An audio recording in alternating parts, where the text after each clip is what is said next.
The topic that we're going to be addressing tonight will be an extension of what we began in our last shiur. We began to speak about issues related to the end of life, specifically burial.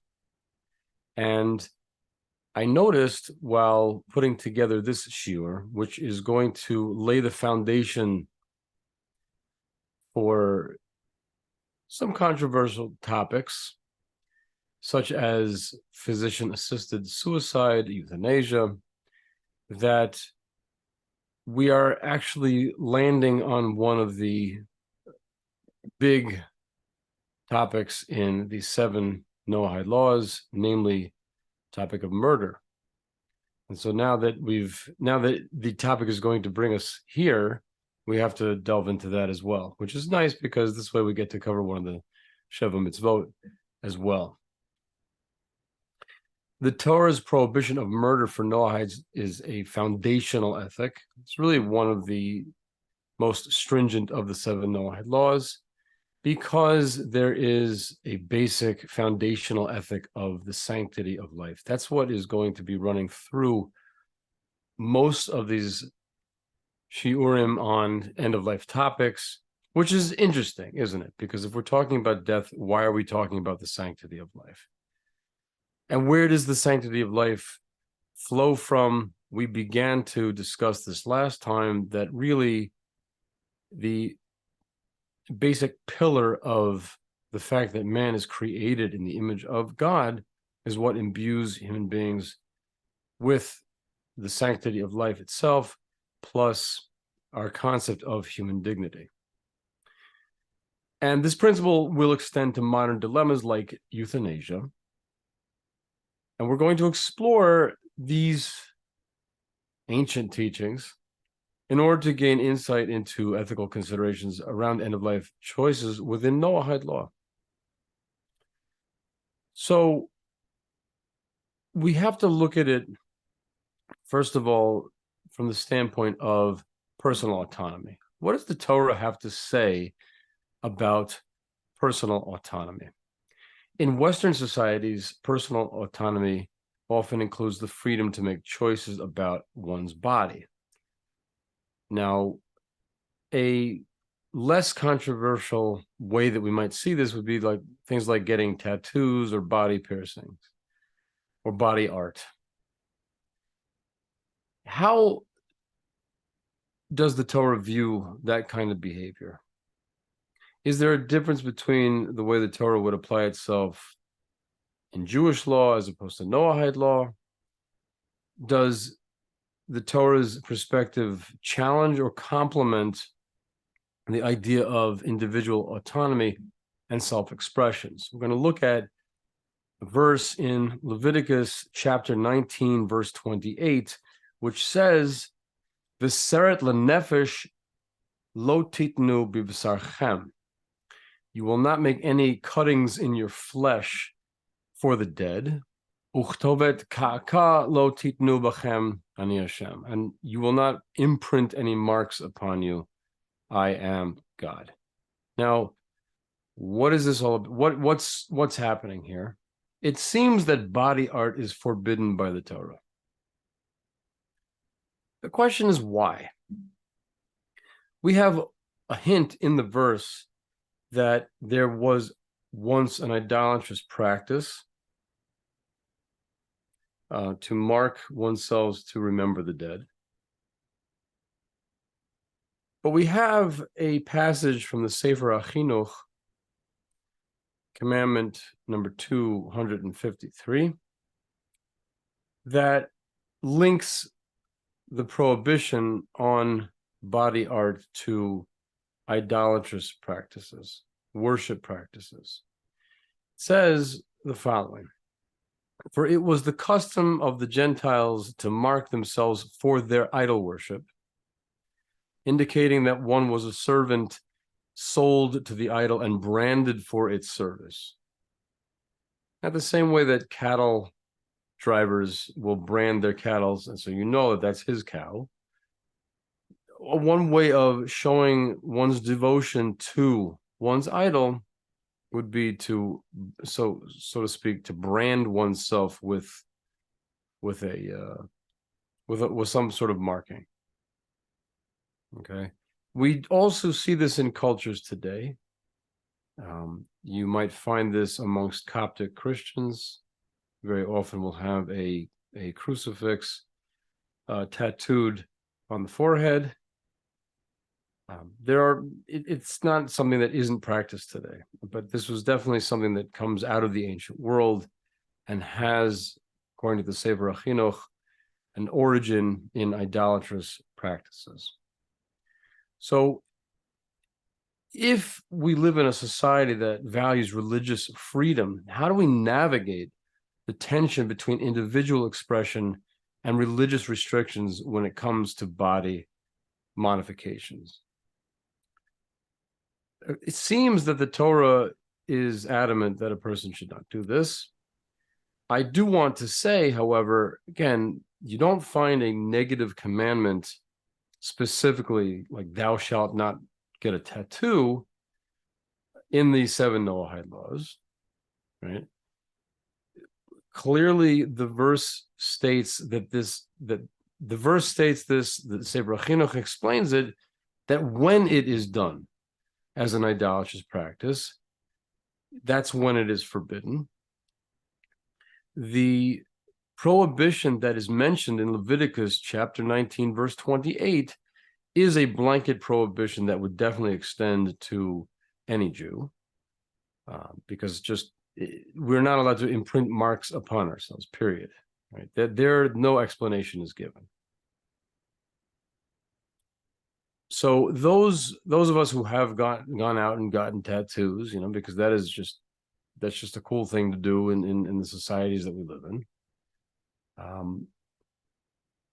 Who obviously had no idolatrous intent whatsoever in this, really, I don't think have anything to worry about, and don't need to feel badly about, what they've done. But it's just something for us to know that the Torah does not look at us as having complete autonomy with regard to what is done with our bodies. Right? The phrase that we often hear in English, my body, my choice, is not necessarily true from a Torah perspective. Now, we look in the Gemara in Tractate Bava Kama, page 91a. It says, Ein Adam Rashai Lachbol Ba'atzmo. A person is not allowed to injure himself. We see from here that the Talmud prohibits self-injury. So presumably there is a punishment that goes along with this. Obviously, you're not allowed to injure somebody else. But what is being introduced here as a chidush, as a novel idea, is that a person does not have the autonomy to injure himself either. Right? So whatever masochistic thing a person seems to enjoy, that's not necessarily permitted in Torah law, let alone the sadistic stuff, right? Now, anybody who has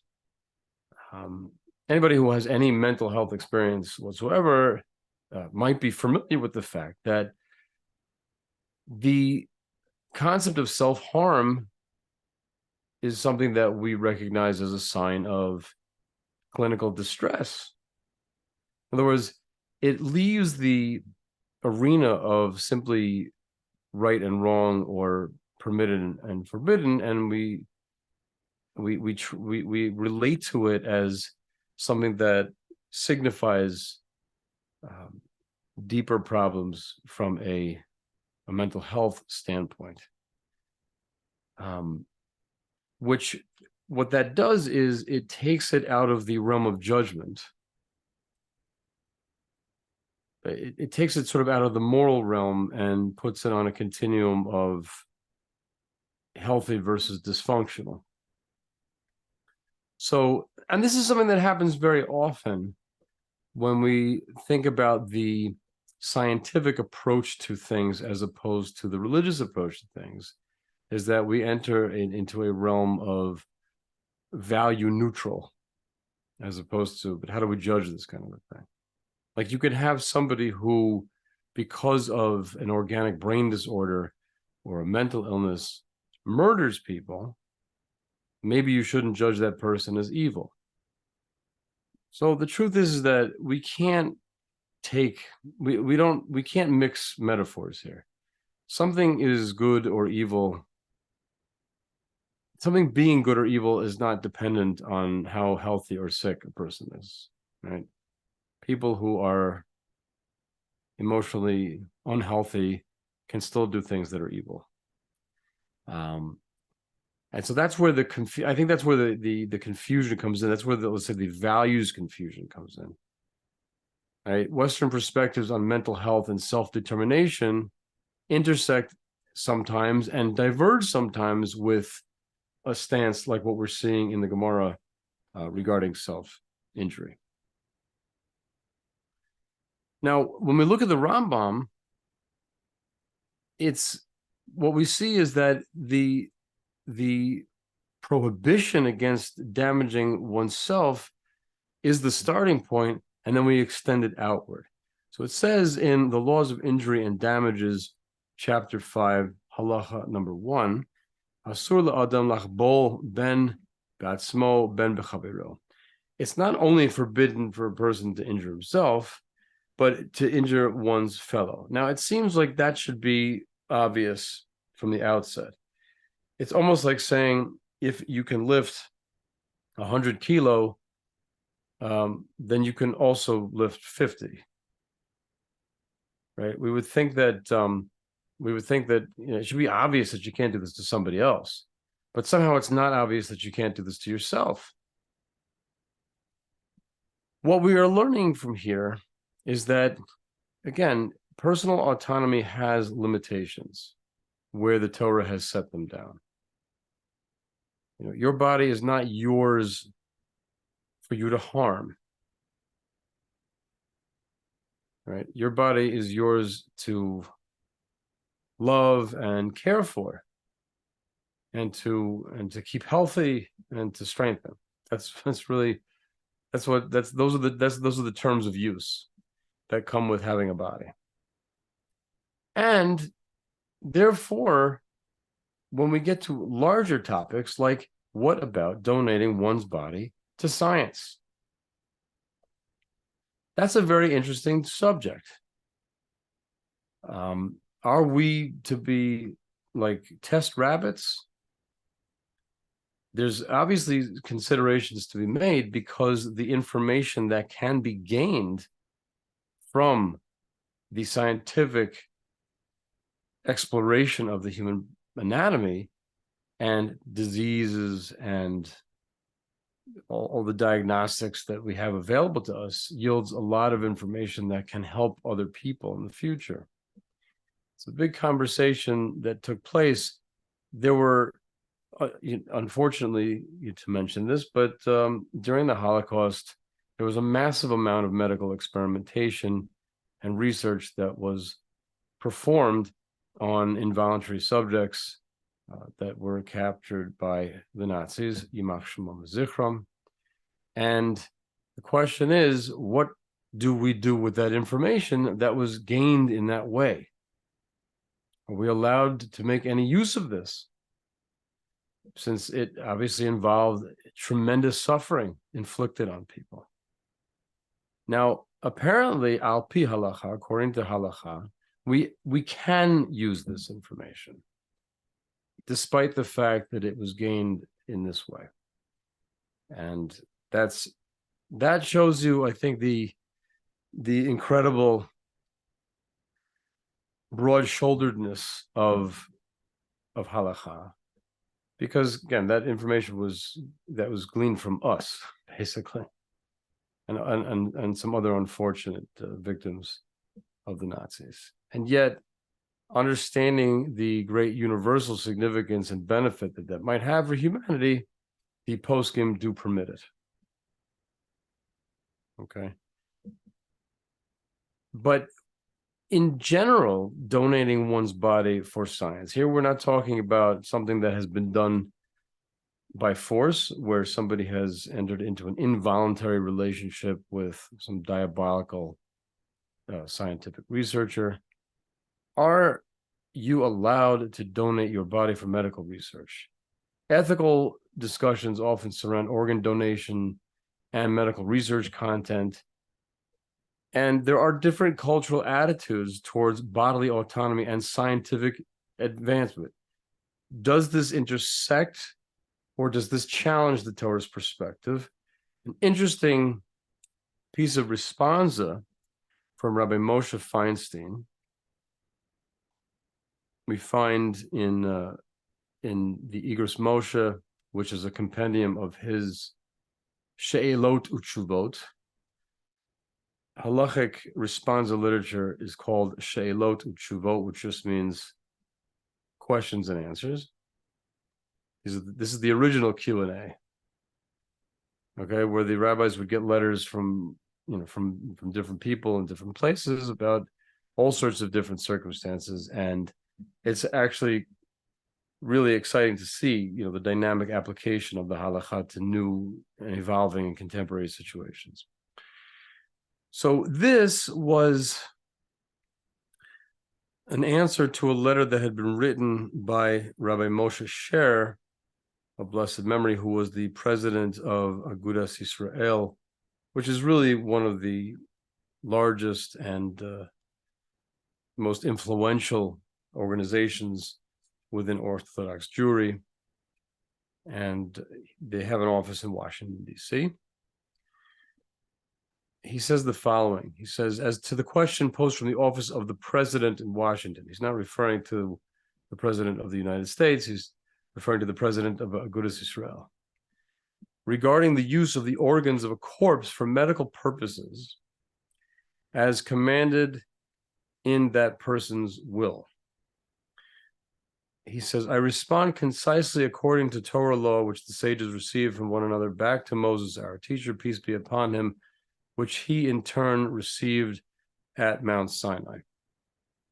No one has ownership over his body to the extent that he could command that others use his body, even one small limb, for any purpose, not even for medical research. How much more is this true of his children and relatives? They certainly have no ownership of his body.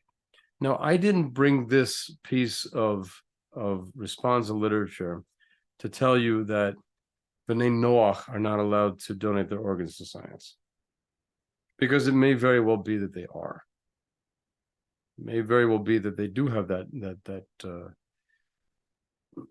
they do have that possibility. It's certainly not something that is forbidden in Noahide law. Here we are not talking about anything being used for idolatrous purposes, and it certainly doesn't necessarily violate the sanctity of life, because we're talking about somebody who has already passed away when their organs are donated or when their body is being used for research.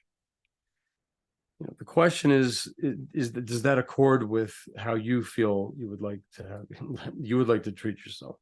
But the reason why I brought this piece of information here was to demonstrate once again that when it comes to ideas of personal autonomy, there is a divergence between the way the Torah looks at it and the way we tend to look at it in contemporary society.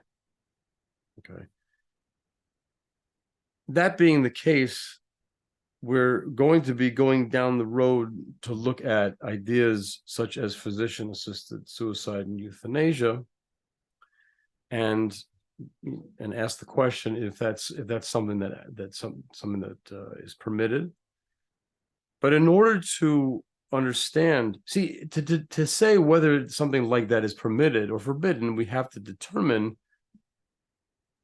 how close that is to being an act of murder, which we know certainty that murder is forbidden to B'nai Noach. Now, what is considered murder and or suicide in the Torah?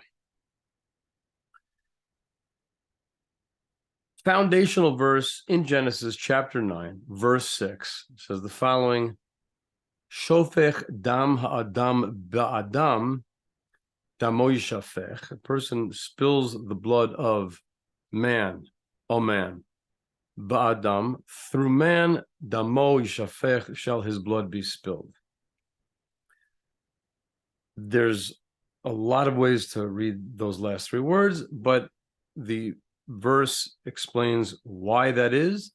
Kibet Selam Elokim Asa et Adam.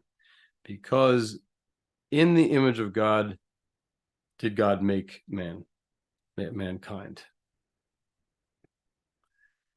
Right. This is certainly one of the 7 Noahide laws given by God to Noah and all of his descendants, meaning the entire human race, upon their exit from the ark, and is therefore incumbent upon all human beings. We know that the actual authority for the 7 Noahide laws at this point in time is Sinaitic in origin, but these are the ancient Noahide laws. This is the original religion.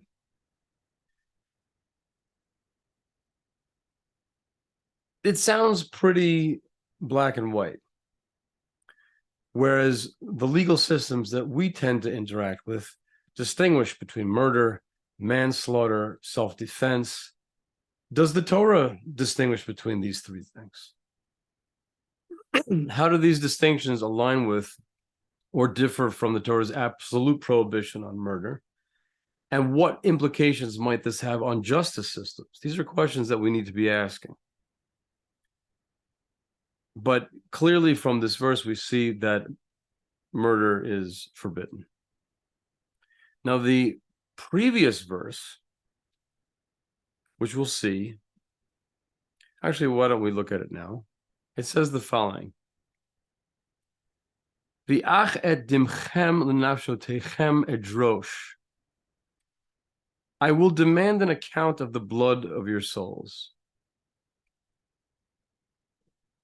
Miyad kol chaya edrosheno. I will demand it from the hand of every beast. Umiyad ha'adam, from the hand of man. Miyad ish achiv edrosh et nefesh ha'adam. Even from the hand of man's own brother, I will demand an account of man's soul. This implies divine accountability for murder. Now, we know that one of the 7 Noahide laws is to establish courts to enforce the Noahide laws. So we might want to contrast this and say, well, it seems from this verse that God's going to take care of it. Somebody commits this crime, God will take care of it. Whereas in our legal systems, we have human courts that try people. But the fact is that in the Noahide legal system, the courts would enforce this as well.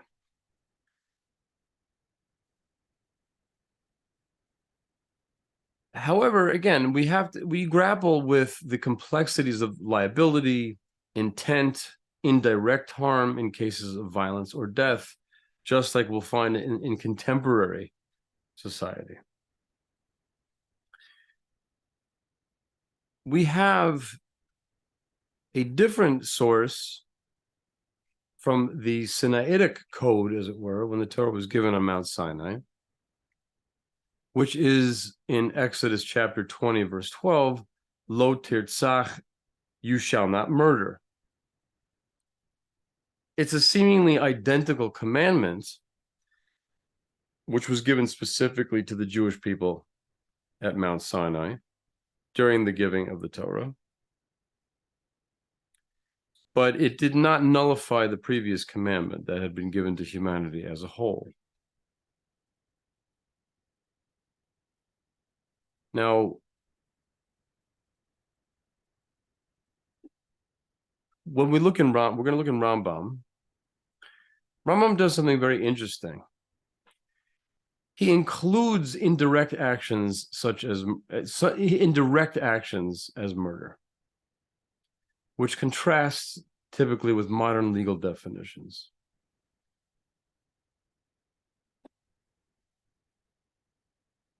Let's take a look at the Rambam, Laws of Murders in Guarding One's Life, chapter 2, halacha number 2. It says the following thing. Well, one who hires a murderer to murder one's friend, right? We are no longer in the realm of direct action. Now somebody's hired a contract killer or sends his servant to do so, some other agent, or binds up his fellow and leaves him in front of a lion or the like, and the animal kills him. And furthermore, even one who kills himself. Says the Rambam, each one of these is considered a murderer. And they're guilty of murder, and they are liable to death at the hands of heaven, although they are not punishable by a human court. But liability to death at the hands of heaven means that, okay, they might not do this to you, they might not get you in the courts, but God's going to get you. This is not something that's going to go unpunished. This is very interesting, because intent, on the one hand, and the indirectness of something makes a big difference in contemporary law. According to the Rambam, doing any of these things where you are not directly involved is still considered murder. Here we might be able to see a basis of how to understand physician-assisted suicide and euthanasia, which we will go into in the next shiur. Is this comparable, let's say, to removing life support or administering a poison or having some sort of machine that can do so on a timer where you're not actually involved in it?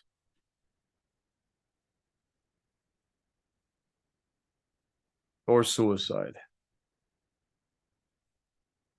They have all sorts of macabre things now to help people kill themselves. What about relatives of a person who give doctors instructions to do so?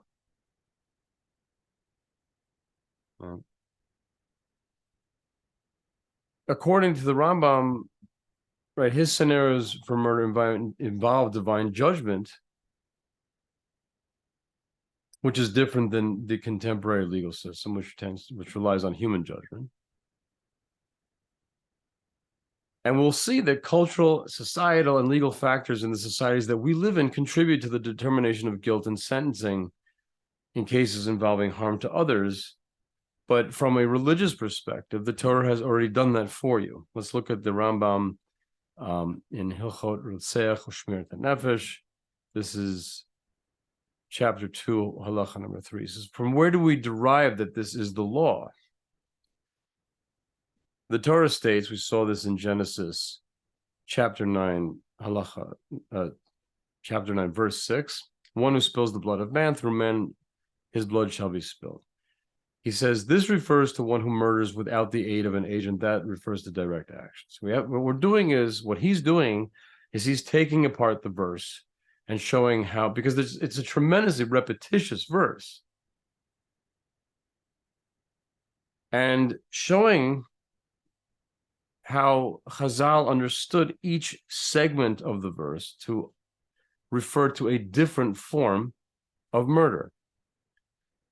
I will demand an account of the blood of your souls. That was the previous verse. This refers to one who kills himself. From the hand of every beast, also from the previous verse. This refers to one who binds his fellow in front of an animal so that his fellow will be attacked. The lion did it. It wasn't me. And from the hand of man's own brother will I demand an account of man's soul.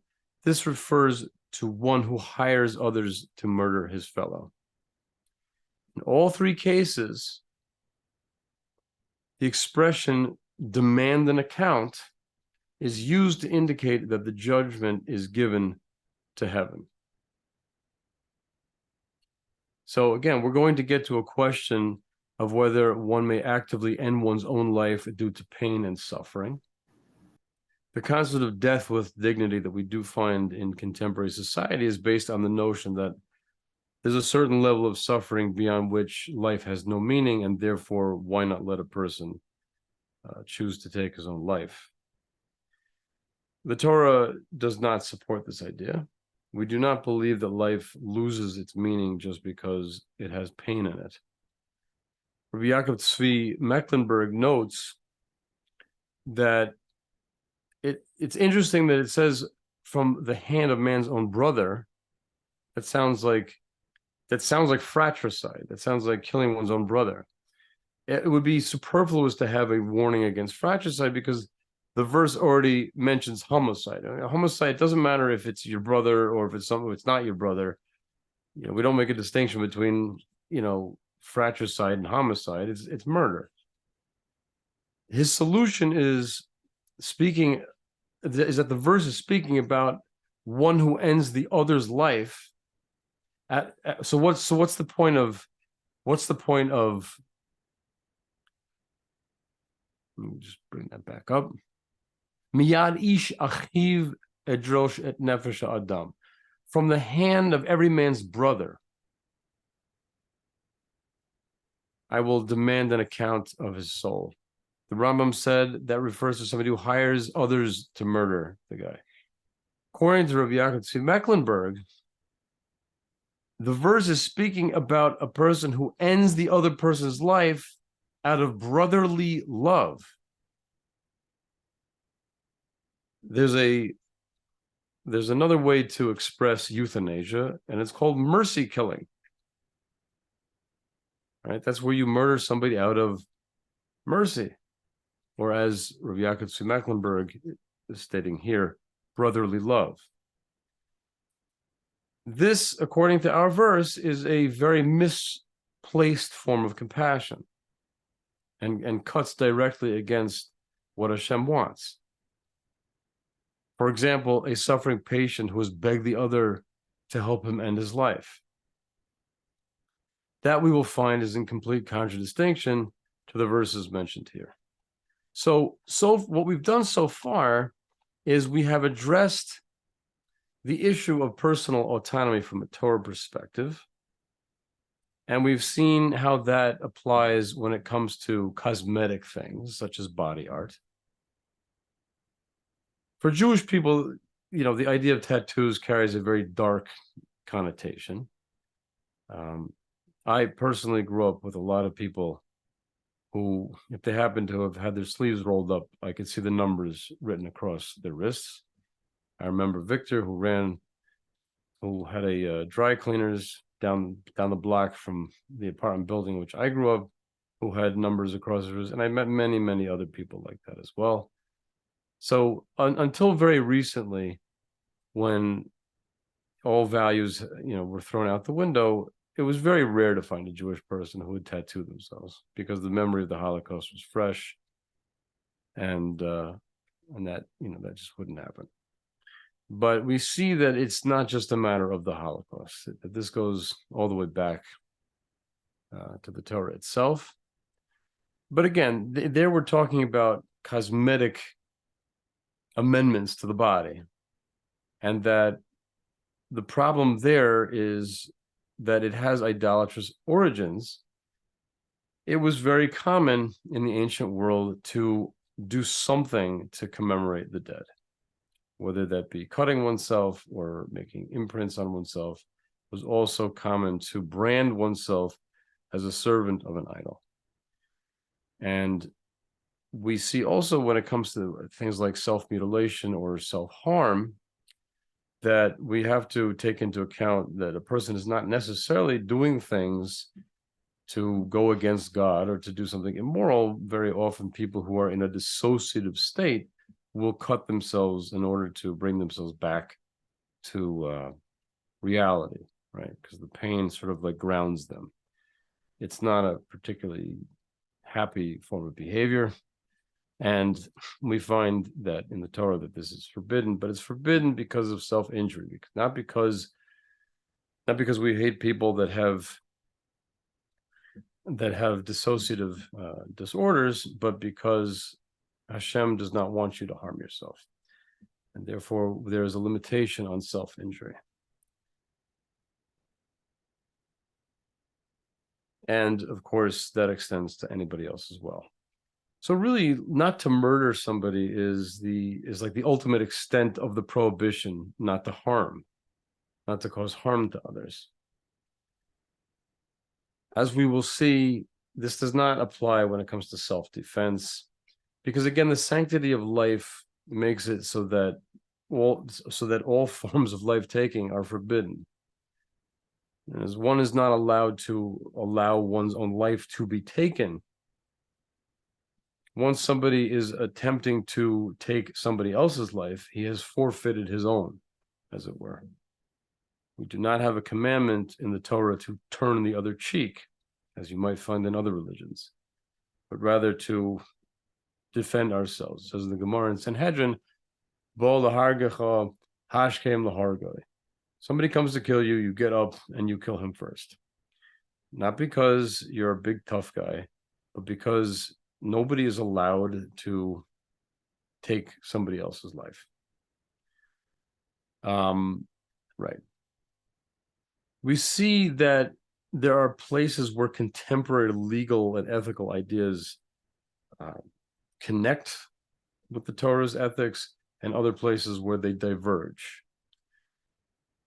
And then we went through the verses in Parshat Noach, in chapter 9 of Genesis, which introduces us to the concept of murder and as the primary prohibition in the Shiva Mitzvot B'nei Noach, and how the verse breaks down into various different forms that we would have normally categorized as indirect, and therefore exonerating the person who causes these things to happen. We see that our Torah does not permit that whatsoever. So the core of the prohibition against murder is an affirmation of the sanctity of life. This is something that we must always come back to. Life is sacred, and we have to protect life. As Noahides navigate the complex terrain of euthanasia, we're going to see that next time, we have a lighthouse, we've got a compass that the Torah gives us, which encourages a thoughtful balance between compassion, ethical reflection, and an unwavering respect for the value of life. May we be blessed to uphold the sanctity of life in our environs and around the world.